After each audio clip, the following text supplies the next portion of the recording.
The mansion in Bellevue Hills was unusually silent that morning, far too silent for a house with children. And then it happened. A small, fragile sound, so delicate that even the air itself seemed to pause just to listen. "Daddy." Eleanor Ashford froze at the doorway. Her Hermes handbag slipped from her hand and hit the marble floor with a soft clack. She was nearly petrified, her emerald green eyes widening, locked onto the scene before her. Her twin daughters, Ruby and Pearl, children who had never spoken a single word in all 5 years of their existence, were sitting on the soft wool rug, their sparkling eyes turned toward the man kneeling on the floor. Caleb Winters, in his faded Navy janitorial uniform, work gloves still on his hands, had his arms open toward the girls.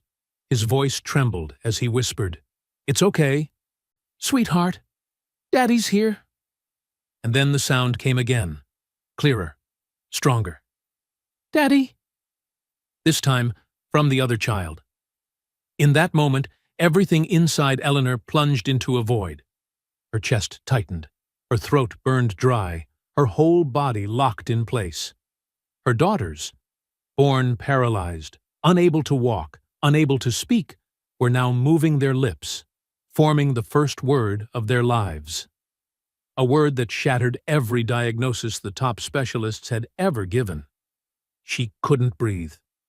For 5 years, experts from Seattle Children's Medical Center had insisted Ruby and Pearl would never speak. Therapists said their brains couldn't process language. But here, in her own home, the impossible was happening. Her 2 children were calling the janitor Daddy. Caleb had no idea Eleanor was standing there. His eyes were gentle, wholly focused on the girls, his warm voice soft, as if any louder sound might cause the fragile moment to dissolve. "Sweetheart, say it again," he coaxed gently. Eleanor's heart sank to the very bottom. She had spent millions of dollars on hospitals, therapies, machines, and doctors. She had prayed quietly and cried in places where no one could see. Her husband, Andrew, had died in a plane crash when the girls were only 3 months old. Since that day, she had tried to turn this house into something solid, orderly, structured, anything that would keep the grief from leaking through. Yet a single word had broken everything. She stepped back, slowly, before anyone could notice she'd been there. The door closed behind her with a soft sound, but the word Daddy clung to her mind like a ghost refusing to leave. Eleanor walked down the long hallway. Her Louboutin heels touched the marble floor without making a sound, just like she herself. Beautiful, but silent for many years. The tall cream-colored walls were lined with portraits of ancestors, all smiling, while the house itself remained cold. A thin breeze slipped through a cracked window. For the first time, Eleanor felt as if the house was watching her. She entered her office and sat at the large oak desk. Her fingers touched her familiar signing pen, but her mind couldn't hold on to anything. All she could see was the image of her daughters reaching toward Caleb, their eyes filled with a vibrancy she had never witnessed. She had lived in silence for too long. When Andrew was alive, the house overflowed with laughter. He sang in the garage, told stories at dinner, hummed melodies when Ruby and Pearl were still in her womb. But after he died, she replaced laughter with rules, music with control. She believed that if she kept everything tight enough, she wouldn't shatter again. But now, something inside her was cracking. Not pain. Something she didn't have a name for. She leaned back, staring up at the ceiling, trying to convince herself she might have misheard. Maybe the girls hadn't really spoken. Maybe it was just meaningless noise. But no, she had heard it clearly, not once, but twice. Eleanor stood and walked to the window. From the second floor, she could see the vast garden below. once designed to be filled with joy. But the swings had never been pushed. The grass held no tiny footprints. Toys remained tucked in their boxes year after year. She had created a world that was correct, but not alive. And then Caleb Winters had appeared. He'd arrived 3 weeks earlier. The management company said he was hard-working, quiet, and reliable. Originally from Redmond, with experience in several hospitals and centers. Eleanor had barely spoken to him, only glimpsed him in corners of the hallways, cleaning or humming softly. He was meant to be invisible among a large staff. But the girls noticed him. Nurses had said, "The girls follow his voice.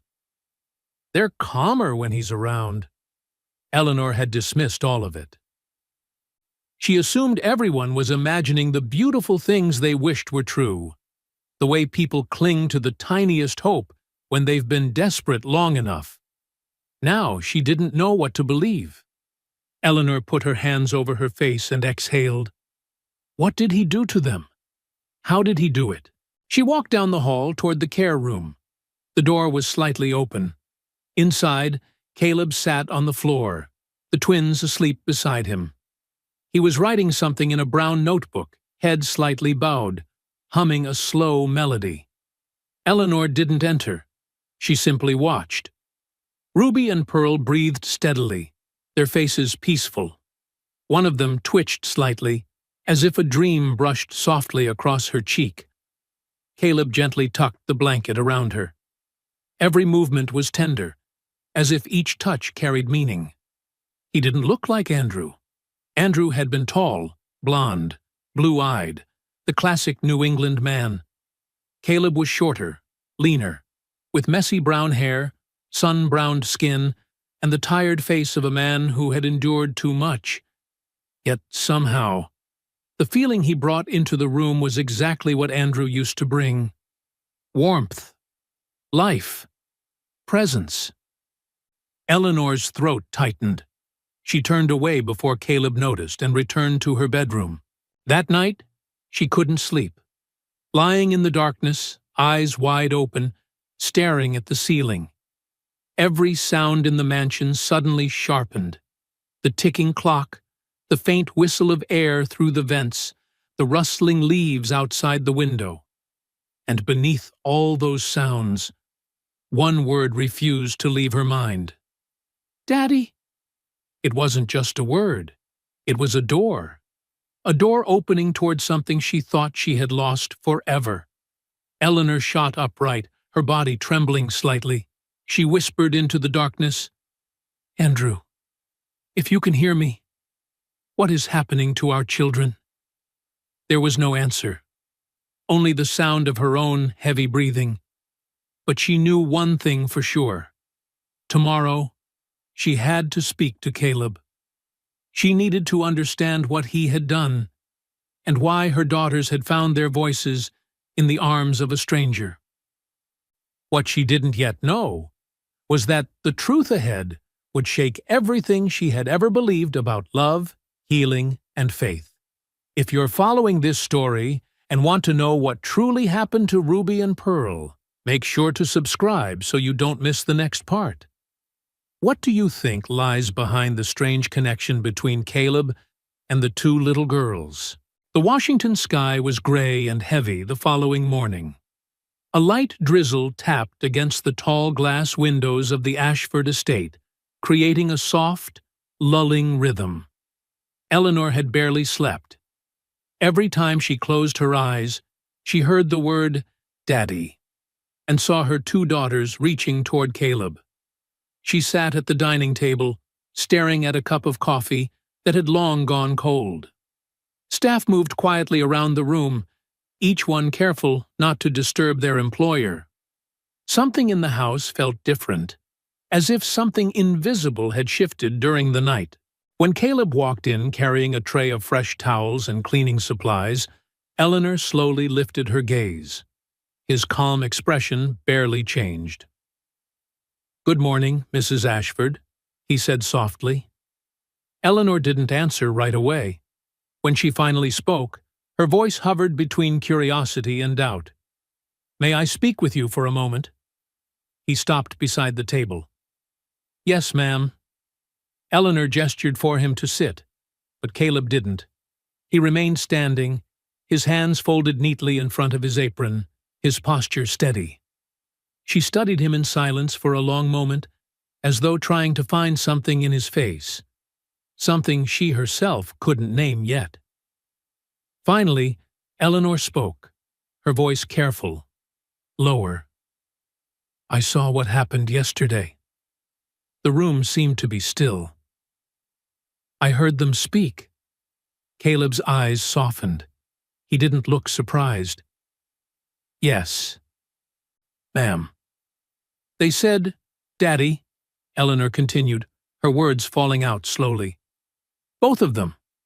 How did you make them do that?" Caleb glanced at his hands for a brief moment, and then looked back up. "I didn't make them do anything, ma'am. They did it on their own." Eleanor leaned forward. "You must have done something. You sang, or said something special. My children have been silent since they were born.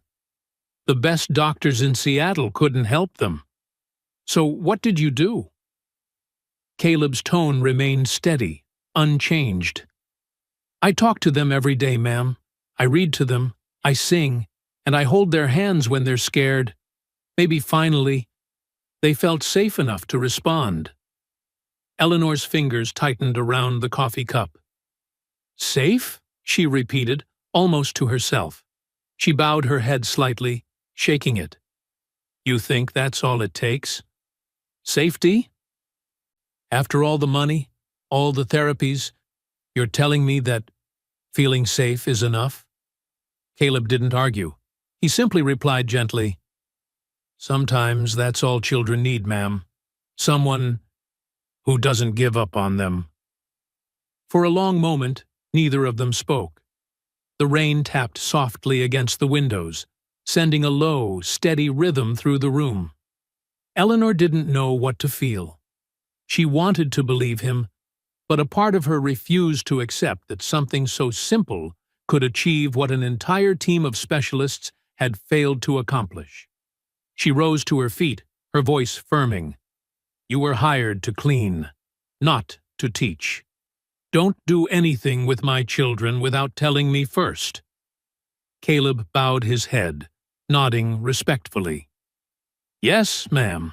He lifted the tray and left the room. Eleanor remained where she was, eyes fixed on the empty space where the door had just closed. His calm voice echoed in her mind. Someone who doesn't give up on them. She finished the rest of her coffee without tasting it, then walked into her office. The digital clock on the wall read 9:17 a.m., but to Eleanor it already felt like midday. She sat at her desk, staring at the stack of files in front of her, reports, contracts, lists of calls to return. Suddenly, all of it felt meaningless. She opened her laptop and pulled up the girl's medical files, rereading the familiar words. Severe motor impairment. Nonverbal. Low cognitive response. For years, she had accepted those words as a sentence. But yesterday, that sentence had wavered. She couldn't stop thinking about Caleb's voice. Steady, certain, as if he knew something she had never understood. That afternoon, Eleanor asked Nurse Jennifer Hale to bring the twins to the playroom. She wanted to see it for herself. Jennifer rolled Ruby and Pearl into the room, each strapped into her small support chair. Their eyes drifted around the empty space. "Hello, my loves," Eleanor said, trying to keep her voice soft. "It's Mommy." Neither child moved. She stepped closer. "Can you hear Mommy?" she asked gently. Still silence. A sharp ache pierced Eleanor's chest. She took another step and touched Ruby's tiny hand. It was warm and soft, but the little girl didn't react. Jennifer spoke quietly behind her. "They've been silent all day, ma'am. Caleb is usually with them in the mornings, but today he was cleaning in the West Wing. "Call him here," Eleanor said almost reflexively. "Yes, ma'am." A few minutes later, Caleb entered. His uniform was slightly damp from work, the yellow gloves tucked into his apron pocket. He stepped in carefully, avoiding direct eye contact with Eleanor. When Ruby saw him, her expression changed instantly. Her tiny fingers twitched against the armrest. Pearl's head slowly turned toward Caleb. Caleb smiled, his voice lowering. "Hi, sweetheart," he whispered. Both girls blinked at the same time, then gave a faint, soft smile, one Eleanor had never seen directed at her before. Caleb knelt between their chairs and began humming a gentle, slow melody. It wasn't a song Eleanor recognized, just a simple, soothing tune. Ruby made a tiny sound in her throat, as if trying to imitate him. Pearl's hand stretched out just a bit farther. Eleanor's eyes widened. "Do you see that?" she whispered to Jennifer, her voice nearly breathless. Jennifer nodded, whispering back, "They've never done that with anyone else, ma'am." Caleb looked up, his expression still calm. "You see, ma'am, they can respond.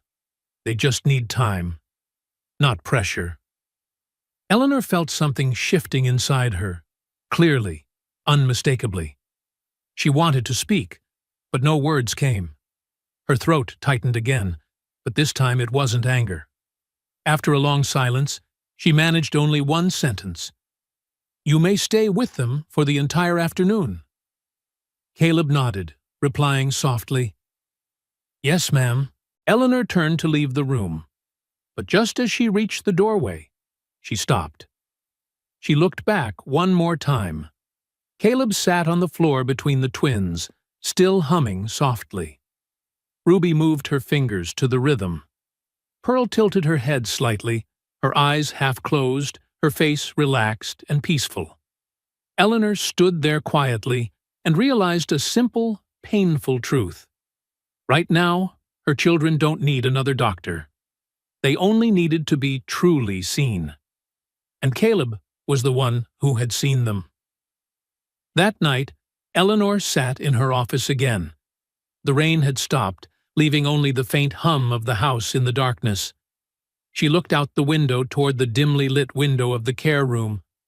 She whispered to herself, "What is he doing that all of us have missed?" She didn't yet know the answer, but she would soon.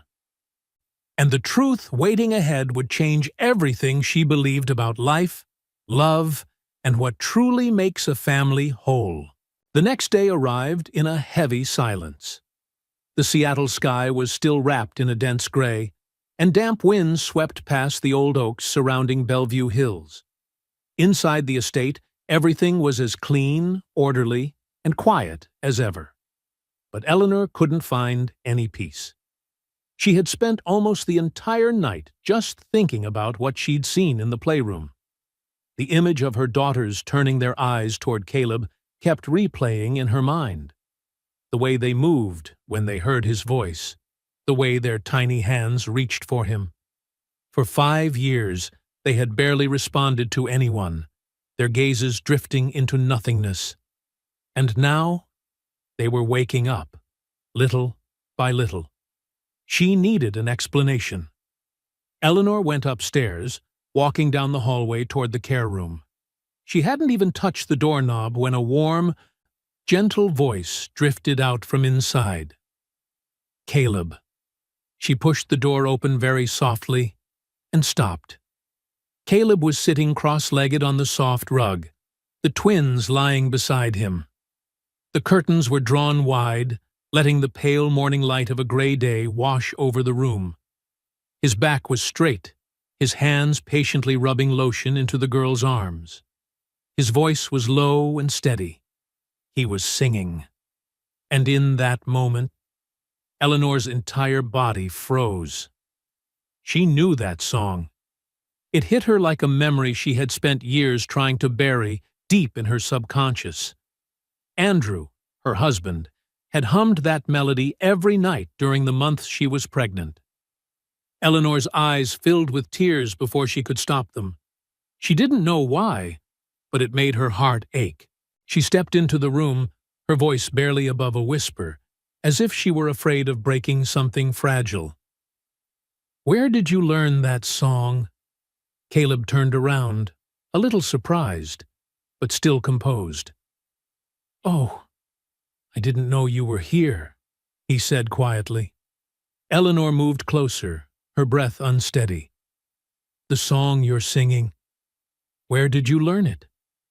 Caleb looked down at the floor for a moment, then reached for a small notebook lying beside him. It was old, the edges frayed, the pages slightly yellowed. He held it out to her. "I found this," he said. "It was behind one of the cabinets in the care room. I think it belonged to your husband." Eleanor reached out for the notebook, her fingers visibly trembling. The handwriting on the page was unmistakable. Those slanted blue ink lines, Andrew's handwriting.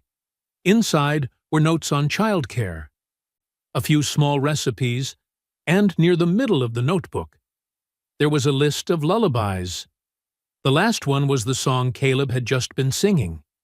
At the top of the page, Andrew had written, "For when I'm not here anymore." A deep, sharp pain spread through Eleanor's chest. "You found this in here?" she asked, her voice tight. "Yes, ma'am," Caleb replied. "I thought maybe the girls would want to hear their father's song. I didn't mean to overstep." Eleanor slowly shook her head. Her eyes were still locked on the page. "No." "You didn't overstep," she said, her voice breaking. "You did what I should have done." Caleb smiled faintly, a gentle, kind smile. He glanced down at the twins and said, "They love this one. Every time I sing it, they try to move their mouths along." Eleanor looked at Ruby and Pearl. Both girls were gazing at Caleb, their fingers twitching slightly as if they wanted to reach for him. She knelt down beside them and touched Ruby's hand. The little girl didn't flinch. Instead, for the first time in years, she turned her head toward Eleanor. A tiny sound, like a broken breath, escaped the child's lips. Eleanor went rigid. Was that something?" she whispered, almost afraid to breathe. Caleb smiled. "She's trying to speak," he said. "She's been practicing when I read to them. Little sounds, weak breaths. I think she's getting stronger." Eleanor swallowed with difficulty. Her throat felt parched. She had waited years just to hear a sound like that. Anything at all. And now that it was actually happening, she had no idea how to respond. She rose slowly to her feet, her mind spinning. "I don't understand," she said. "The specialists all told me there was no hope," Caleb answered in a gentle but steady voice. "Hope doesn't disappear, ma'am. People just stop listening to it." Eleanor looked him straight in the eye. There was no arrogance there, no trace of self-importance, only pure sincerity. That afternoon, Eleanor couldn't bring herself to leave the care room. After lunch, she quietly returned and stood in the hallway. Through the crack in the door, she heard Caleb's voice, steady and calm. He was reading a picture book, his voice slow and clear. After each sentence, he paused for a few seconds, patient, waiting, as if every moment mattered. "It's okay, sweetheart. You can talk," he whispered. "You can try." Eleanor leaned her back against the wall, arms folded across her chest, not out of anger, but because her heart felt so heavy. Her eyes burned. She had lived with these two children for 5 years, and yet today was the first day she truly saw them. Caleb was not just cleaning. He was healing something in this house, something that had broken a long time ago. She stood there for a long time, listening. Caleb's voice was simple, not poetic, but it reached the deepest places inside Eleanor, places she thought had died with Andrew. When the story ended, Caleb began to sing that lullaby again. Andrew's familiar melody wrapped around the room, soft as an embrace. Eleanor's lips trembled. "Andrew," she whispered, "if you could see this, he's doing the things I couldn't." She turned away, but before she left the hallway, she glanced through the crack one more time. Caleb had fallen silent. He was writing something in the notebook, probably the kinds of things he recorded every day. That night, when the whole house had fallen asleep, Eleanor sat alone in her office. She opened the notebook Andrew had left behind and read every line. Each line was his voice, each word a piece of him. And then she came across a passage that stole the air from her lungs. "If anything ever happens to me, remind the girls that love can still reach them, even when words can't." Eleanor closed the notebook. Her hands were shaking. For years, she had tried to heal with money, science, discipline, and control.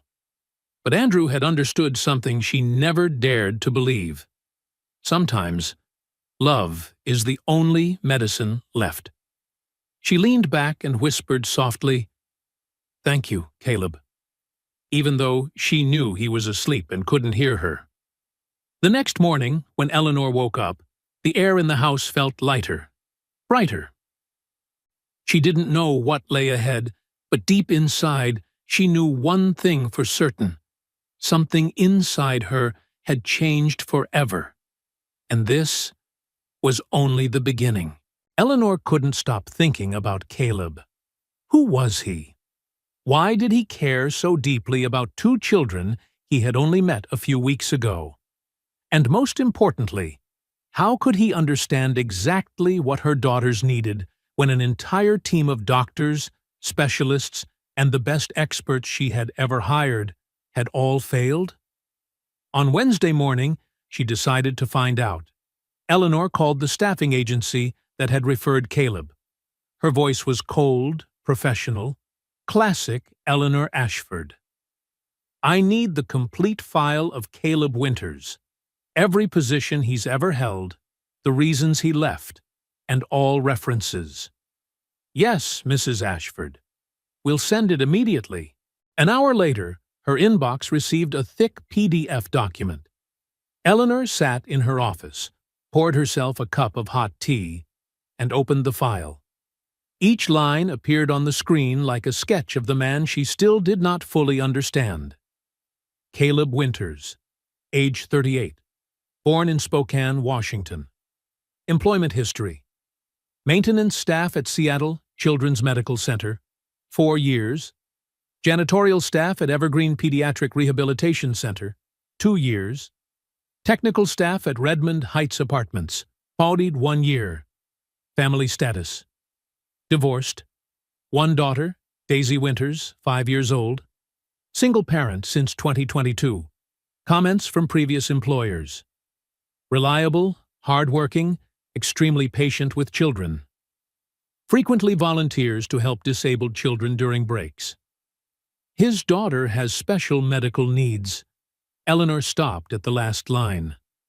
His daughter also had special needs. She opened the attached document, a medical summary Caleb had allowed the employer to view. Daisy Winters, diagnosed with quadriplegic cerebral palsy, nonverbal, limited mobility. Eleanor set her teacup down. Her hand trembled slightly. Caleb wasn't just a janitor who happened to be good with children. He was a father fighting every day against the same things she herself was facing. He understood, not from textbooks, not from courses. He understood through the pain and love of his own life. A wave of emotion crashed over her: guilt, shame, and something else: deep gratitude. She had seen him as a worker, a pair of hands, someone invisible. But he was so much more. Eleanor closed her laptop and sat frozen for a long time, letting the truth sink in. Today was Caleb's day off, He had taken Daisy for her routine medical checkup. He had told her that, but she hadn't paid attention. Now, everything felt different. She glanced at the clock. 2:15 p.m. A thought flashed through her mind, one that Eleanor Ashford had never had before. She wanted to know how he lived. She wanted to understand him. 20 minutes later, she was driving her Tesla through the rain-soaked streets of Redmond, heading toward the address in the file. It was an old 3-story building, peeling paint, sitting in a working-class neighborhood. The parking lot was filled with aging cars. A few children played ball on the patchy grass. Eleanor parked outside and looked up at the second-floor apartment, Unit 2B. Caleb's home. She didn't intend to go inside. She simply sat in the car, feeling like an intruder, yet unable to leave. 10 minutes later, she saw him. Caleb stepped out onto the balcony, pushing a small wheelchair. Daisy sat in it, brown hair tied neatly, wearing a pink dress with butterfly prints. He knelt down, positioning the wheelchair so his daughter could look out at the yard. He pointed downward, perhaps at a bird, or the drifting afternoon clouds. Daisy smiled, a tilted, imperfect smile, but full of joy. Caleb bent forward, kissed the top of her head, then began singing. Eleanor couldn't hear the words, but she saw his lips moving, saw Daisy trying to mimic him, bit by bit. A simple moment. A father. A disabled child. An old balcony. But to Eleanor, it was everything. She understood now. This was why he knew how to speak to Ruby and Pearl. He had been speaking this way to Daisy every single day. He was patient, because he had to be patient. He never gave up, because giving up would mean abandoning his own child. Eleanor's throat tightened. She didn't realize she was crying until a tear slid down her cheek. Caleb wasn't helping because of money. He was helping because he understood. And maybe because he still believed in something she had lost long ago. Miracles. Eleanor continued watching. Caleb pushed Daisy back inside. The lights in the small kitchen flicked on. He placed a pot on the stove, probably preparing dinner. A simple, difficult, but loving life. 3:40 p.m. Eleanor exhaled. She needed to return home. Just as she started the car, her phone vibrated with a message from Jennifer. Mrs. Ashford, Pearl just made a new sound. It sounded like she was calling her sister. You should come home. Eleanor read the message twice. Her heart jumped. She looked up at apartment 2B one last time. Then she drove back to Bellevue as fast as she could. By the time she arrived, it was fully dark. Eleanor almost ran up the stairs. In the care room, Jennifer stood up as soon as she entered. You should hear this, she said softly. Eleanor knelt beside the crib. Please, let me hear. Jennifer stroked Pearl's hair. Call your sister, sweetheart. Pearl glanced toward Ruby. Her lips quivered. Then a weak sound escaped. Ooh, B. Ruby. Eleanor's tears spilled instantly. For the first time in 5 years, she heard one child trying to call the other. She's done it 3 times now, Jennifer whispered. The first time was at 3 p.m. Caleb wasn't here. She did it on her own. Eleanor gathered Pearl into her arms, tears falling onto her daughter's hair. You did so well. Mommy is so proud of you. She touched Ruby's cheek. You too. You're finding each other again. That night, Eleanor stayed between their cribs until late. She didn't want to leave. She had never wanted to stay more than she did tonight. Jennifer left at 9. Do you need me to stay? No, thank you. I want to be with my girls tonight. The room was left with only Eleanor and the twins. She sat on the floor, staring into the dimness, her heart full. She thought about Andrew, about Caleb, about the two little girls slowly finding their voices, and about something she was feeling for the first time in 5 years. Hope. The next morning, Eleanor woke at 5 a.m., curled on the care room floor. Her neck ached, but she didn't regret it. She fixed the girls' blankets, then went to the kitchen to make coffee. At 7:30 a.m., she heard the back door open. Caleb had arrived. She stepped into the hallway, her heart beating faster for a reason she couldn't name. He was changing into his uniform in the laundry room. When he saw her, he startled slightly. "Good morning, Mrs. Ashford." Eleanor stood in the doorway, looking at him. The man in the worn uniform, with calloused hands, but a heart stronger than anyone she had ever met. The image of him and Daisy on the balcony flashed in her mind. His smile, his resilience, and the way he never gave up. "Caleb," she said softly, "I want to thank you. Not just for what you've done for my daughters, but for reminding me what truly matters." He looked flustered. I'm just doing my job." "No," Eleanor interrupted. "You're doing far more than that. And I've seen it." Caleb didn't know what to say. He simply nodded, his eyes softening. Eleanor smiled, the first real smile she'd had in days. "You'll want to hear this. Yesterday, Pearl called Ruby's name. 3 times. Caleb's face lit up. "Really? She did it?" "Yes," Eleanor said, her voice trembling. "And it's because of you. You gave them belief." Caleb bowed his head, as humble as ever. "They just need time and love." "The girls are waiting for you," Eleanor said. "They miss you." "I missed them too," he replied quietly. And in that moment, Eleanor knew everything had changed. Not just for her daughters, but for herself.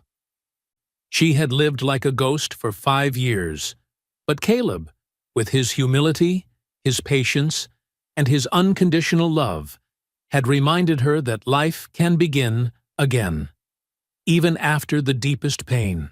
The air outside grew thick and heavy that afternoon. The Washington sky was swallowed by dense black clouds, and wind tore through the tall oaks surrounding Bellevue Hills like long warning sighs of an approaching storm. The weather report warned that tonight would bring a powerful storm, the kind Washington only saw once every several years. Eleanor stood by the office window, watching the garden tremble under the wind. She glanced at the clock. 4:45 p.m. Caleb usually ended his shift at 5. She went downstairs and found him cleaning in the laundry room. "Caleb?" she called softly. He turned. "Yes, ma'am?" "A storm is coming. You should go home to Daisy early today. The roads could get very dangerous." Caleb looked out the small window, worry flickering across his face. "Yes, ma'am. I plan to leave at 4:30, but—" He hesitated. "But what?" "The girls seem restless today," he said. "They keep turning toward the door. I think they can sense the storm." Eleanor understood. The girls were sensitive to weather shifts, to pressure changes. "You did well," she said. "Now go home to your daughter. I'll stay with Ruby and Pearl." Caleb nodded, though worry lingered in his eyes. "If you need anything, please call me. I'll keep my phone on." "I will," Eleanor replied. "Drive safely." Caleb left at 5:15, just as the first raindrops began tapping softly against the glass. Eleanor went up to the care room. Nurse Jennifer was preparing for the night shift. "Mrs. Ashford," Jennifer said, "I checked the forecast again. This storm might cause an outage. I've prepared flashlights and candles." "Thank you, Jennifer." The twins were already in their cribs, but not asleep. Their eyes were wide, staring up at the ceiling. Ruby's fingers twitched slightly. Pearl turned her head toward the window where the wind was slamming against the glass. Eleanor pulled a chair between the cribs. "I'm here, my loves," she whispered. I'm not going anywhere. But the girls weren't calm. Their eyes kept shifting toward the door, as if waiting. They were waiting for Caleb. A sharp ache pressed into Eleanor's chest. She was their mother. Yet the person they sought was him. By 7 p.m., the storm truly hit. The wind grew into long, haunting howls. Rain hammered the windows like handfuls of pebbles thrown again and again. Then a thunderclap exploded, shaking the entire house. The lights flickered. Once, twice, then went out. "Power's out," Jennifer said, quickly turning on a flashlight. In the darkness, Eleanor heard something she had never heard before. The girls were crying, not whining, not soft, restless sounds. Real crying, panicked, terrified, choking cries. "Ruby! Pearl!" Eleanor leapt to the cribs. She lifted Ruby into her arms, holding her tight. "It's okay, sweetheart. Mommy's here. Mommy's right here." But Ruby kept sobbing, and so did Pearl. Jennifer held Pearl. "They're very scared, ma'am. They've never experienced a storm like this." Eleanor rocked Ruby gently, trying to sing the lullaby from Andrew's notebook. But her voice shook. She couldn't make it steady or warm like Caleb's. The girls still cried. Another thunderclap boomed, even closer, rattling the window panes. Ruby cried harder, then suddenly released a sound unlike anything Eleanor had ever heard. It wasn't just a cry. It was a word. "Ka-leb." Eleanor froze. Pearl began too. "Ka-leb."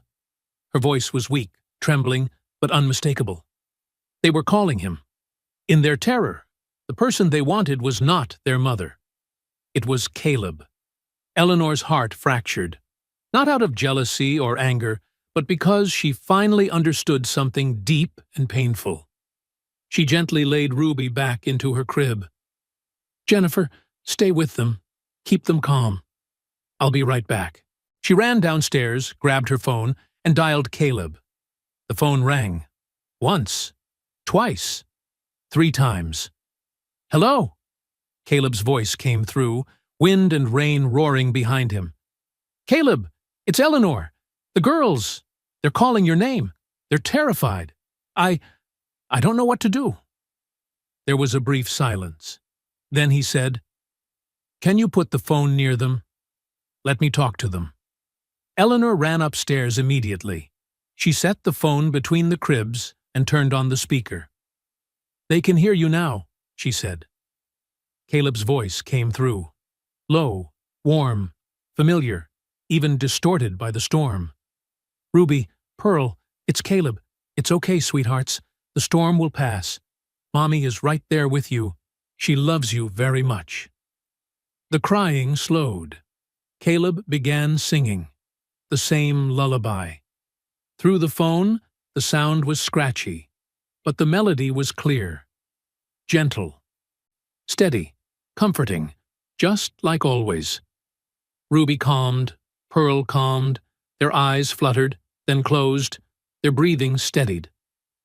Eleanor sat down on the floor, tears pouring down her face. She listened to Caleb sing through the storm and realized a truth that was both painful and beautiful. Love isn't measured by blood. It's measured by who shows up when the child needs them most. When the song ended, the girls were fast asleep. Eleanor picked up the phone. "Caleb?" "Yes, ma'am?"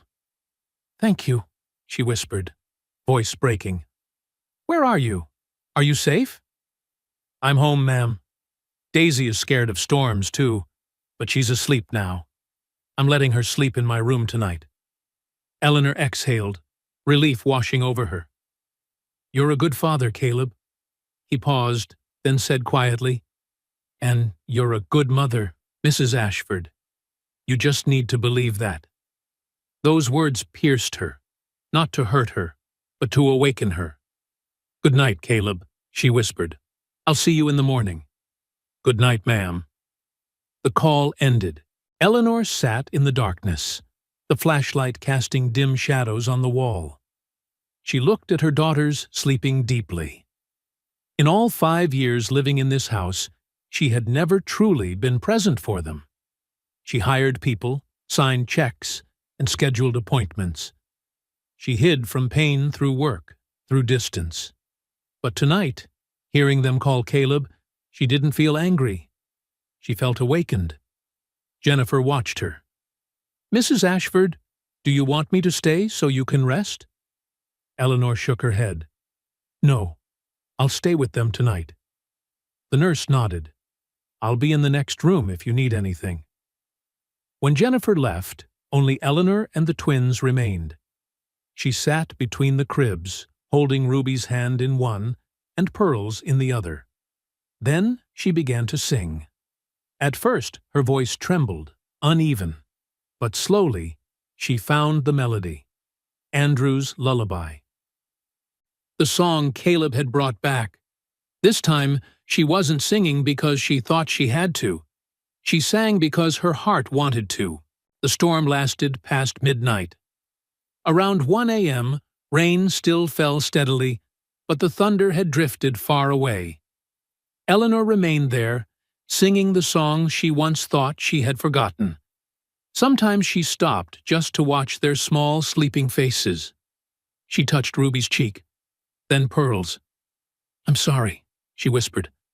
"I'm sorry for being gone so long, but from now on, I'll be here. I promise." Tears slid down her face. For the first time in 5 years, Eleanor wasn't crying from grief. She was crying from hope. Around 2 a.m., the storm had nearly dissipated. Rain fell lightly. The wind had calmed. The power was still out, but it no longer mattered. Exhaustion overtook her. She lay down on the floor, between the two cribs, staring up into the dim ceiling. She whispered into the quiet, "Andrew, if you can see me now, I've changed. I think I finally understand what you wanted me to learn all along." No answer came, only the soft breathing of her daughters and the steady rhythm of her own heartbeat. But Eleanor felt something, a warmth, like someone silently nodding in approval. She smiled in the darkness and closed her eyes. For the first time in 5 years, Eleanor Ashford slept beside her daughters, not out of duty, but because her heart had chosen to. Eleanor woke up in the pale sunlight streaming through the window. The power had been restored. She sat up, her neck sore from spending the whole night on the floor, but her heart felt light, as if she had finally set down the boulder she'd been carrying for years. She glanced at the clock on the wall. 7:30 a.m. The girls were still asleep, their breathing steady, their faces peaceful. Eleanor rose quietly, not wanting to wake them. The morning shift nurse, a young woman named Sarah, was preparing formula in the corner of the room. "Good morning, Mrs. Ashford," she smiled, slightly surprised. "Did you sleep here all night?" Eleanor nodded, smoothing her hair back. "Yes, last night was very special." She went down to the kitchen, brewed a strong cup of coffee, then stood by the window, looking out at the garden. Broken branches were scattered across the lawn, the remnants of the storm. But the sky had cleared, and sunlight was slipping through the slowly dissolving clouds. At exactly 8 o'clock, the back door opened. Caleb stepped in, his uniform still marked with a few faint streaks of rain left over from the night before. Eleanor turned around. They looked at each other for a few seconds, neither of them speaking. Something in the air had changed, a wordless kind of connection. "Are you all right?" she asked, her voice noticeably softer. "Yes, ma'am. Daisy is all right, too. She was a little shaken by the storm, but she smiled again this morning." Eleanor stepped closer. "Caleb, last night, the girls called your name. For the first time, they clearly formed a word, and that word was your name." Caleb's eyes widened. "Really?" "Yes." Her voice still held a faint tremor. And in that moment, I realized something. My daughters love you. Not because you're staff, but because you're the one who is always there, when they need someone. She paused for a beat, looking straight into his eyes. And I realized something about myself, too. I've been running away for the last 5 years. I hired people to care for my children because I was afraid to love and lose again. But you showed me that loving someone doesn't mean you're not afraid. It means that even when you're afraid, you stay. Caleb listened in silence, not interrupting. Eleanor took a deep breath. I want to ask you something, and you have every right to refuse. Please go ahead, ma'am. I want you to move in here, with Daisy. Caleb froze, clearly stunned. Eleanor spoke quickly, afraid he might misunderstand. In the West Wing, there's a row of rooms that used to be for guests. 3 bedrooms, a private living room, and a small kitchen. You and Daisy could live there, rent-free, and I'll double your salary. She paused, then continued more slowly. But not because of the money, not because I want to buy your dedication, but because... Her voice suddenly tightened. It took her a few seconds to go on. Because my girls need you. They need someone they trust. And I think Daisy deserves better care too. We have professional nurses here, like Jennifer, medical equipment, and safe spaces for her to play. I don't see this as charity. I see it as a fair arrangement. She held his gaze. You help me care for Ruby and Pearl, and I help you care for Daisy. We do that as a family. The word family left her lips with difficulty, but Eleanor said it with all the sincerity she had. Caleb's eyes turned red. He turned his face to the side and wiped the corner of his eye with the back of his hand. For a long moment, he couldn't speak at all. At last, his voice came hoarse. You don't have to do this, ma'am. I know, Eleanor replied softly, but I want to, because you deserve it. Daisy deserves it. And my daughters, they deserve someone who will never give up on them. Caleb turned back to her, looking straight at her. His eyes were wet, filled with a deep emotion, gratitude, tenderness, and also the fear of responsibility. I need to think about it, he said slowly. For Daisy. I have to be sure this is the right thing for her. I don't want her to feel confused or feel like we're taking advantage of your kindness. Eleanor nodded. I understand. Take as much time as you need. There's no rush. Caleb nodded gratefully, then quietly went upstairs. Eleanor remained alone in the kitchen, her heart pounding. What had she just done? Invited a man she'd only known for a few weeks to move into her home? With his daughter? But deep down, she knew it was the right thing. Not just because her children needed Caleb, but because she needed his presence too. Needed someone to remind her that love still existed, that family wasn't defined only by blood. 3 days later, Caleb didn't answer immediately. He said he needed time to talk to Daisy, to think everything through. Eleanor respected that. She didn't bring it up again, didn't push. But every day, she caught his gaze pausing on the West Wing as he walked past it. She saw him standing at the care room doorway, looking at Ruby and Pearl with a thoughtful expression, like he was weighing something far beyond his job. On Wednesday morning, Caleb came to see her in the office. Mrs. Ashford, may I speak with you for a moment? Of course. Eleanor stood up and gestured. Sit down, Caleb. This time he actually sat. To her, that alone felt like half an answer. He placed his hands on his knees, stared down for a long moment, then began. I talked to Daisy. I told her about Ruby and Pearl, about this house, and about your offer. Eleanor waited in silence, her heart beating faster than usual. Daisy asked me, his voice caught, Daddy, are they like me too? I said, Yes, they're like you. Then she asked, So, can I play with them? Tears rushed to Eleanor's eyes. She lifted a hand to cover her mouth. Caleb's eyes were red, too. She's only 5, ma'am. And in her whole life, she's never had a real friend. No child understands her. He took a deep breath, then looked straight at Eleanor. So, if you still want us, we'll move in. But I have one condition. What is it? Eleanor asked immediately, almost unable to breathe. I won't take double pay. I'll only accept my current salary plus the housing, because I don't want to feel like I'm being paid to become part of the girls' lives. I want it to feel like this is really a family. Eleanor stepped closer to him, and, for the first time, she embraced Caleb.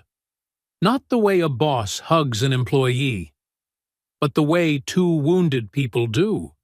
Two people trying to believe in something larger than themselves, larger than money, titles, or contracts. Welcome home, Caleb, she whispered. 1 week later, Caleb and Daisy moved in on a warm afternoon. Eleanor stood at the front door, watching his old car drive up the estate's entrance. Caleb got out first, then opened the back door and carefully lifted Daisy's wheelchair out.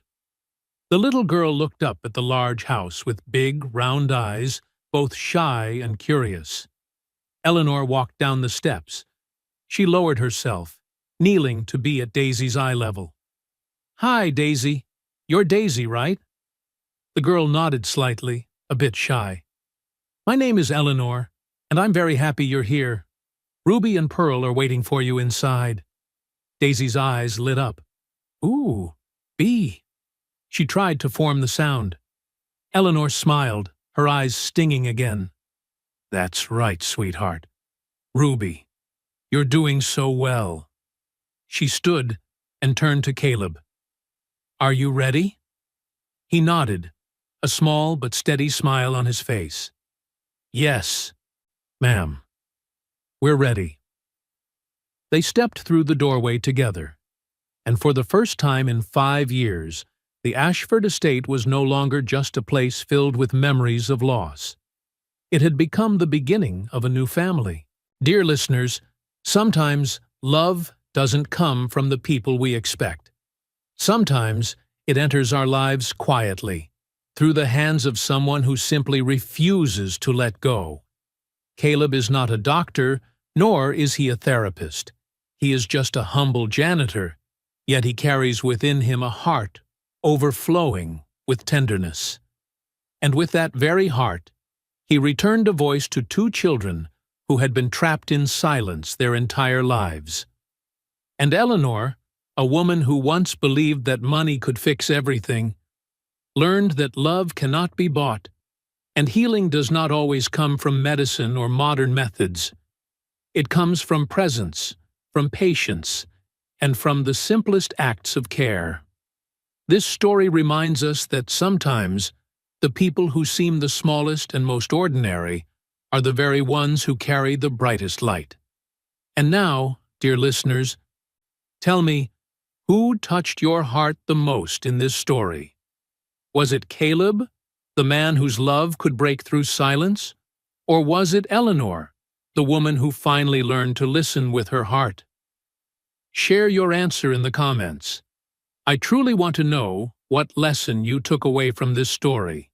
And if this journey moved you, please hit the like button, share it with someone who might need a little hope today. And don't forget to subscribe to the channel so you won't miss the next heartfelt, inspiring story. Because sometimes, just one small act of love can change a life forever.